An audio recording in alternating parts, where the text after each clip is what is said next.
boa tarde, tudo bem com vocês? Eu estou sempre aqui em boa companhia, estou aqui com meu filho Vitor, que sempre me acompanha aqui nos programas, de toda a equipe que trabalha aqui na Rádio Mundial, para levar para você um programa de qualidade sobre espiritualidade, porque você envia para mim as perguntas através do e-mail, através do Facebook, ou na rua. Às vezes eu estou aqui na Paulista andando, passeando, a pessoa, Mônica, faz uma pergunta para mim que eu tenho uma curiosidade. Então, eu estou com a mesa aqui, deve ter mais de 20 folhas aqui das dúvidas que vocês têm, e eu vou respondendo a cada programa mais um assunto sobre espiritualidade. Se você não me conhece, meu nome é Mônica Bonfilho, eu tenho 38 anos de exercício espiritual, fiquei conhecida aqui no Brasil como estudiosa dos anjos, além de outros assuntos ligados à espiritualidade. Olha, a primeira pergunta, fizeram assim, olha: Mônica, eu sempre peço proteção para o meu anjo da guarda.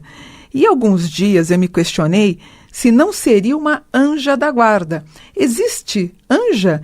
É curioso, você sabe que quando eu escrevi os meus livros, aliás, o segundo, que é a magia dos anjos cabalísticos, eu coloquei na capa uma anja, né?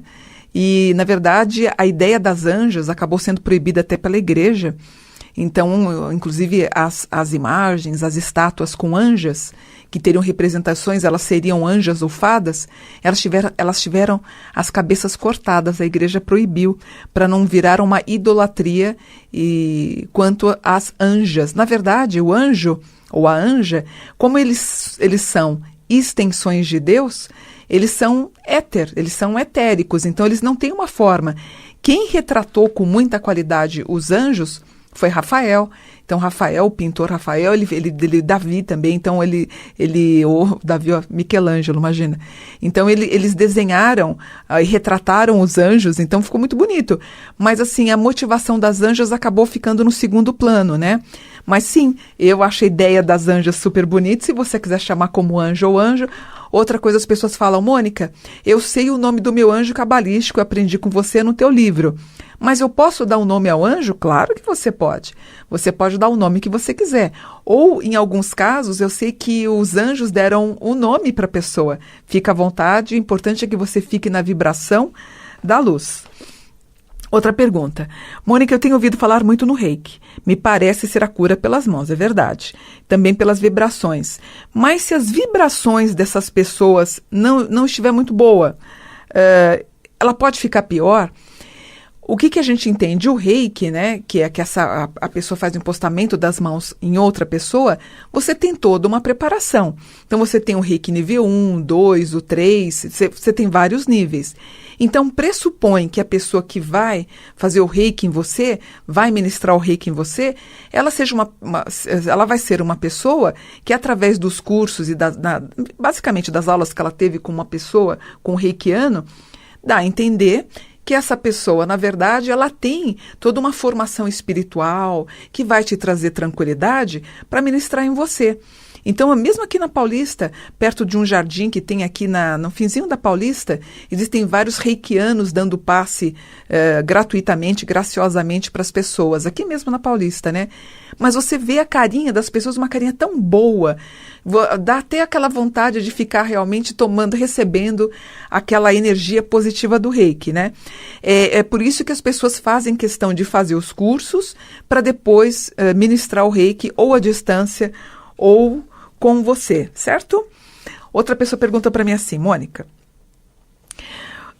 coincidências. Você acredita nas coincidências? Inclusive, eu sempre falei isso nas palestras, né? As coincidências é um caminho, é uma maneira do teu anjo tá querendo te mandar um recado.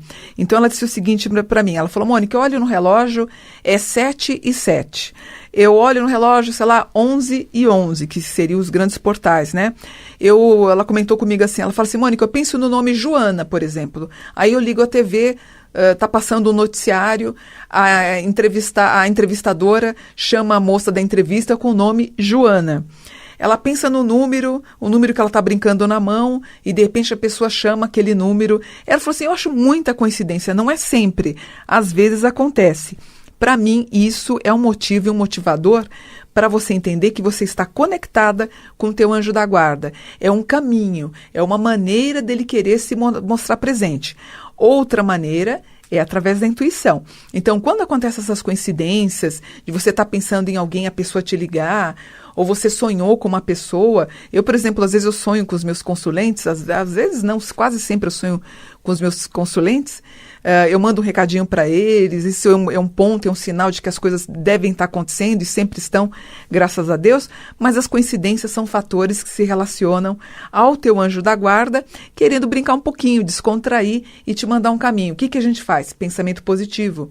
Pense em algo que você precisa e deseja muito e coloque no tempo presente, não no futuro.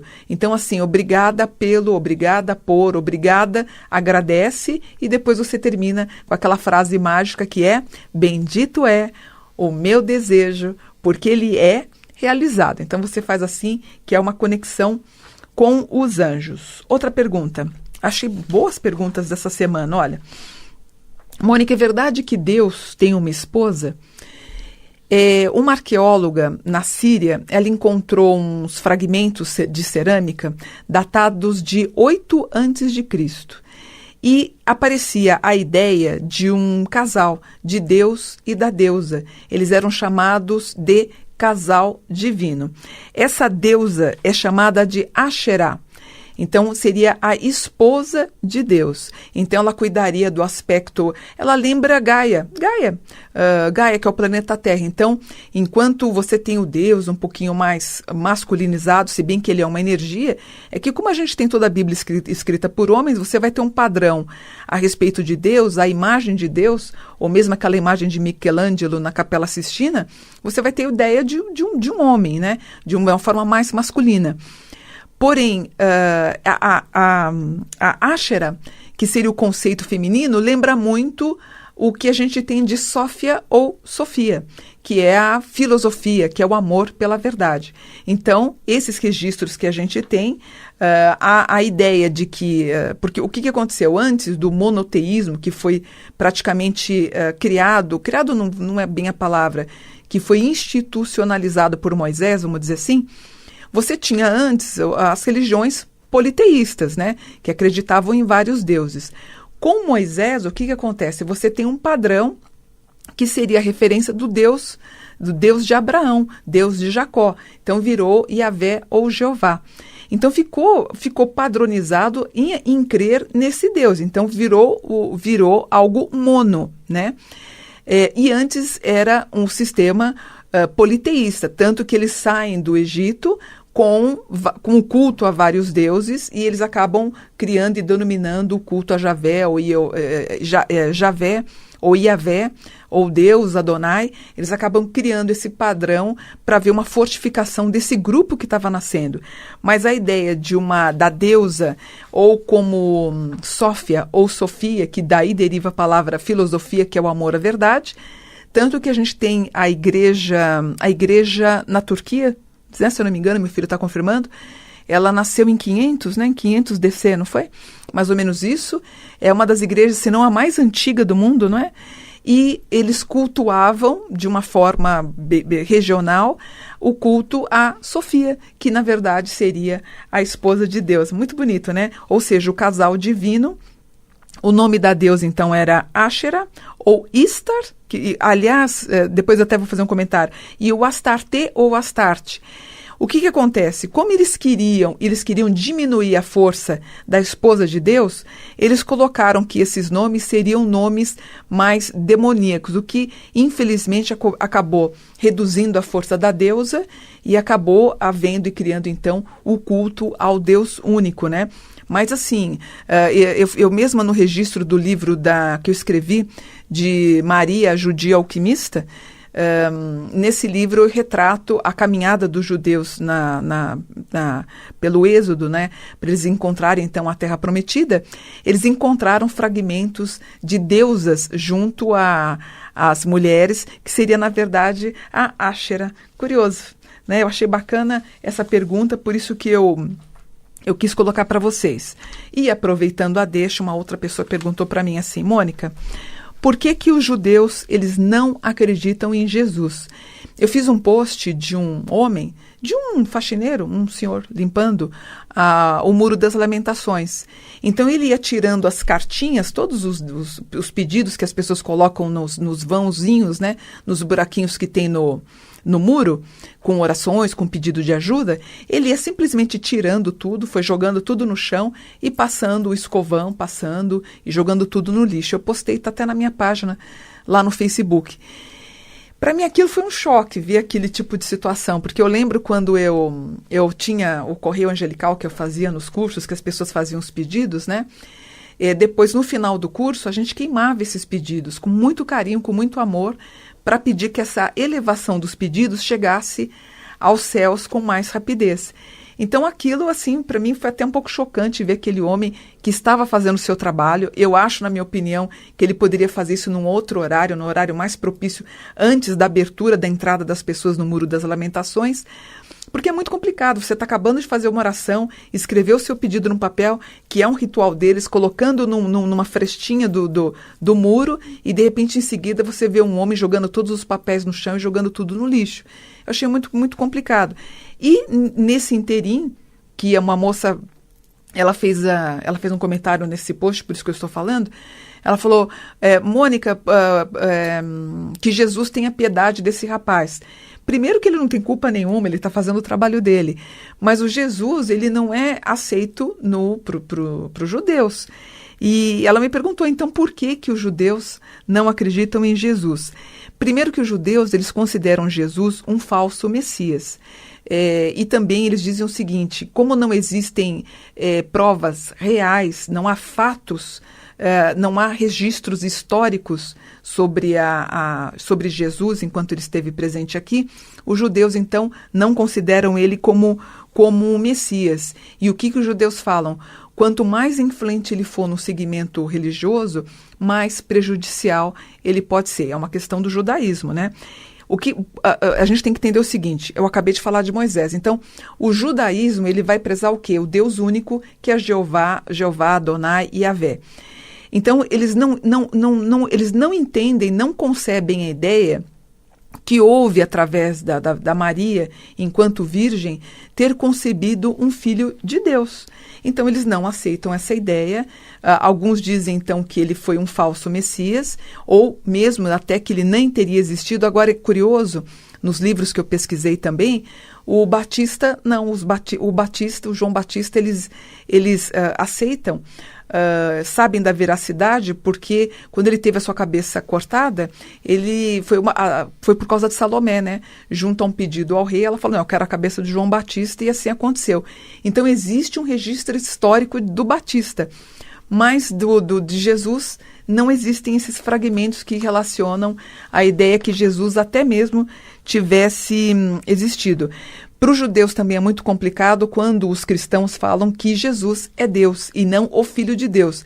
Quer dizer, quanto mais se coloca essa ideia, mais eles ficam afastados dessa ideia cristã. Claro que você vai ter pessoas, por exemplo, é que eu falo, né? A pessoa, se ela tem um movimento mais aberto, com mais liberdade, ou como é o judaísmo hoje em dia, você tem vertentes, inclusive, que até comem a carne de porco, que é proibido. Então as pessoas falam assim, não, ele existiu ou não existiu, vamos pelo menos respeitar.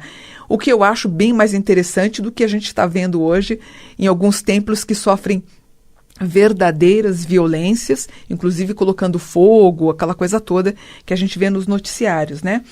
E assim, o que a gente pode falar? A gente tem que respeitar e entender o conceito deles, e eles entendem a dificuldade de entender que Jesus, um único homem, é o Messias e não o grupo todo, um grupo messiânico.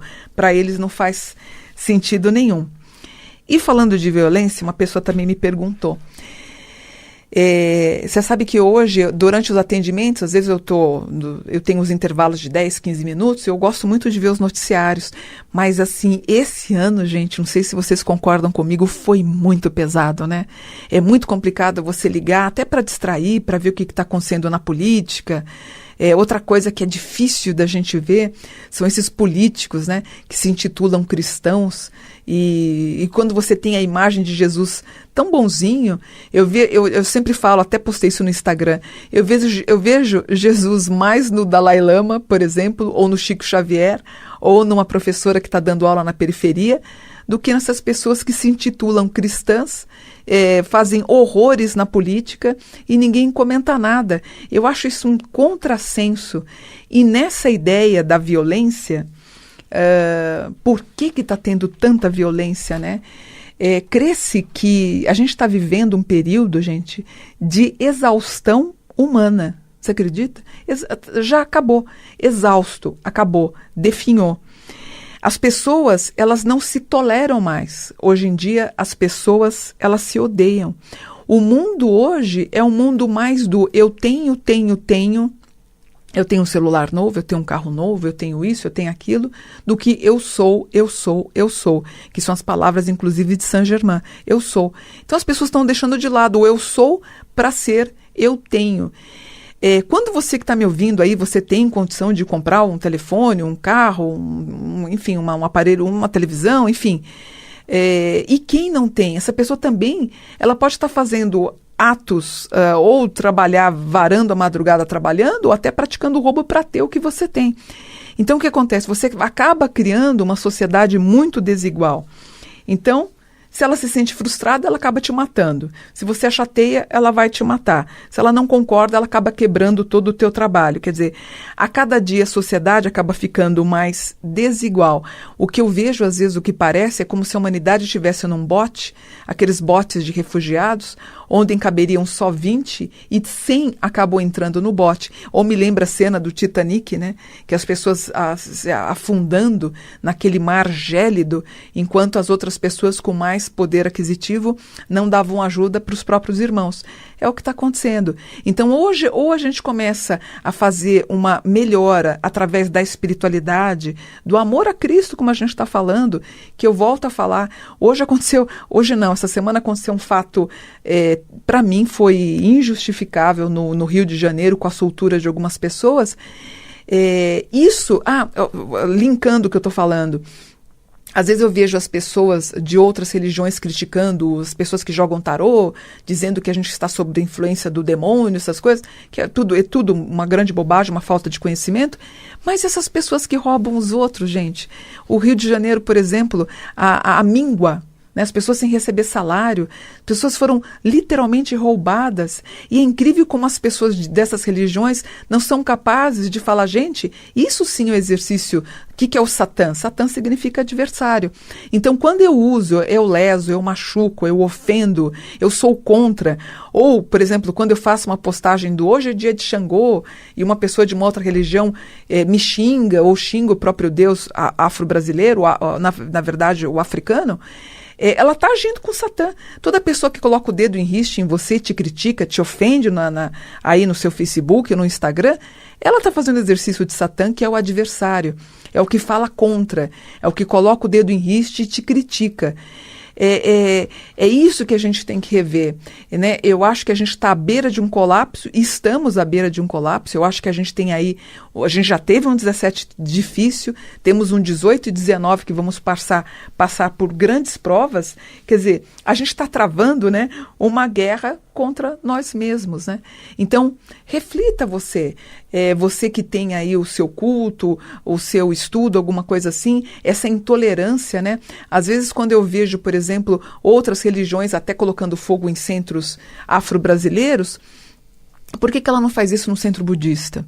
Você sabe que essa semana eu estava pensando sobre isso, porque um outro templo foi atacado também. Será que essa coisa do queimar um templo afro-brasileiro também não está coligado à ideia da maioria daquelas pessoas serem negras ou a religião ser vinda da África? Será que não tem muito mais a ver com racismo do que, na verdade, com a própria religião afro-brasileira? Que intolerância, né? É muito triste. Então, assim, a cada dia que eu faço o programa, eu queria que vocês refletissem sobre isso e abrissem o coração, mesmo para a gente identificar, treinar, limpar. A mente também, esse é um exercício diário. Teve uma moça que me perguntou assim, Mônica, eu penso, eu olho para uma pessoa e eu penso o negativo dela, eu estou rindo mentalmente dela, da roupa dela, eu estou criticando o que ela está falando para mim, eu dou risada na minha mente. A gente tem que ter um treino. E isso, a espiritualidade vem para fazer isso. Por isso que eu falo, não adianta você ajoelhar onde reside o teu Deus alquímico, pedir para o teu anjo em 5 minutos, se durante aí o dia inteiro da tua vida você está criticando, xingando, blasfemando, desejando que teu irmão caia, que teu irmão quebre a cara, desejando mal para outra pessoa. É isso que a gente tem que pensar. E é por isso que a gente vem aqui aos domingos para falar sobre tudo isso. Então é importante que você reflita, né? Outra pergunta, perguntaram para mim assim, Mônica, o que é o tetragramaton? Na verdade é o nome de Deus, que é formado por Iod, Ré, Val e Ré, ou Ré. Ou no alfabeto nosso, então ele seria o I, H, o V e o H. O tetragramaton é considerado sagrado, tanto que os judeus não falam essa palavra, eles substituem então por Adonai, Adonai, Adonai, que é Senhor, Senhor, Senhor. Então, geralmente as magias cabalísticas, né, usa-se o tetragramaton, inclusive existem desenhos sobre isso, para fortificar e fortalecer o teu estado de espírito. Bacana, né? Eu estudei muito, né? Eliphas Levi, tem uns livros do Eliphas Levi que você pode estudar, são livros que eu recomendo, mas de todos, assim, a minha querida é a Helena Blavatsky. Leia, se possível, os livros dessa grande maestrina da espiritualidade, né? Uma mulher incrível.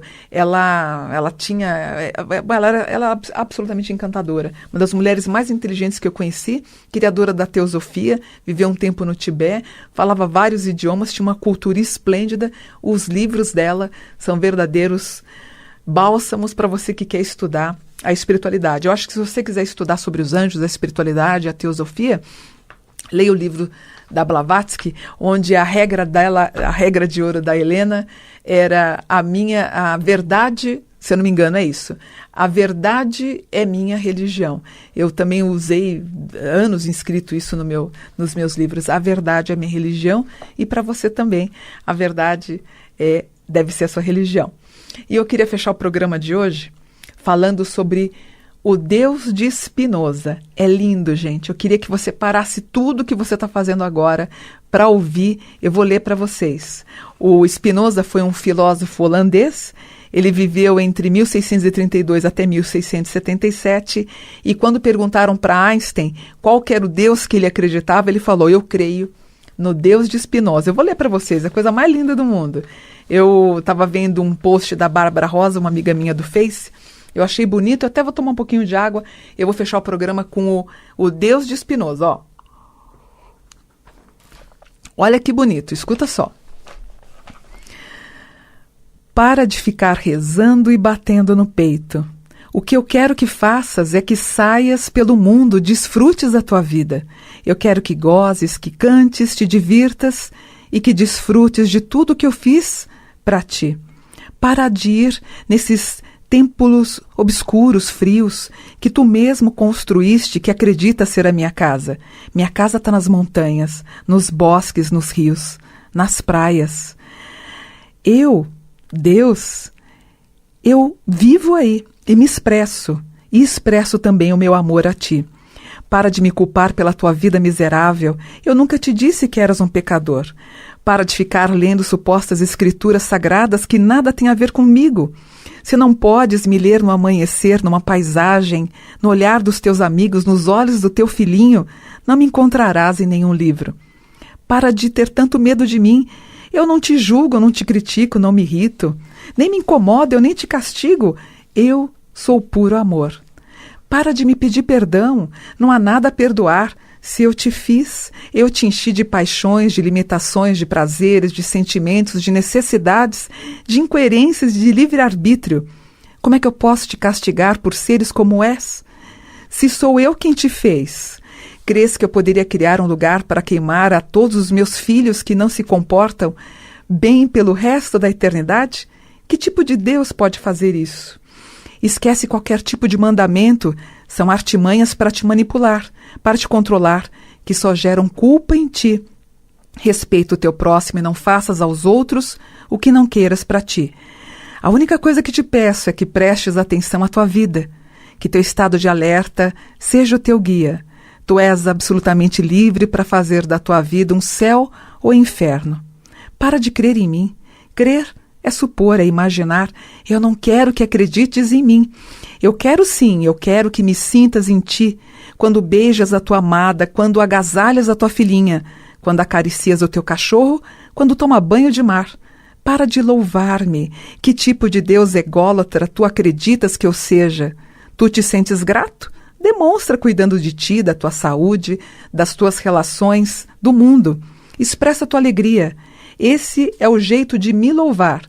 Para de complicar as coisas e de repetir como papagaio que te ensinaram sobre mim. Não me procures fora, não me acharás. Procura-me dentro. Aí sim é onde eu estou, dentro de ti. Deus de Spinoza. E eu fecho meu programa desejando para você um ótimo domingo. E domingo que vem, se Deus quiser, eu volto para mais um programa. Mônica Bonfilho. Namastê.